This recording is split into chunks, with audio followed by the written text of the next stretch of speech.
娱乐中心董又已报道台湾宠物实境节目到新市警犬队集会光导盲犬学校。图台是提供台湾物实境节目由陶晶莹和郭书瑶、许富凯、黄伟晋、曹佑宁节目最新一集到新北市警犬队集会光盲犬学校进行别具意义的到府服务，更动手料人宠共识的营养餐点，并与警犬界大咖福星和陶晶莹则对8岁的边境牧羊犬动了领养的念头。聊老公李李仁，他只说不要冲动。工作犬一般7、9进入退休年龄，对上几只待退警犬接下来会开认养。许富凯看得出来领犬员和警犬的情感很，想到人犬即将分开，突然一阵感伤，又见领犬员情望着狗狗，感性喊话，希望善良的警犬 Kiana 为人类做大半辈子，退休后能够找到一个好人家。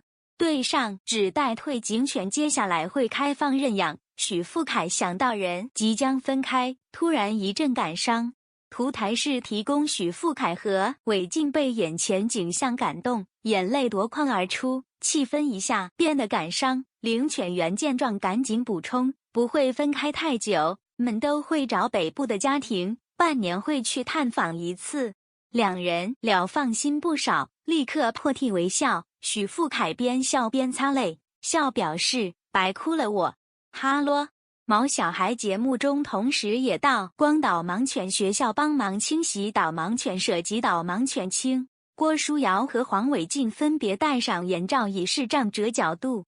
在马路上体验视障者平时在路上的实际状，了解导盲犬引导与训练的过程。郭书瑶及黄伟车水马龙间体验，虽然训练员及主持群都在身，一旦眼睛被蒙住就让两人感到彷徨无助，不时新三宝驾驶违停，突然冲出来。郭书瑶表示，我快死了，很恐怖，车流声感觉都离你很近，不知道下部的地形长什么样子。两人都表示因此更能体导盲犬的重要性。陶晶莹说，无论是导盲犬或者搜犬，不同的辛苦，但都很伟大。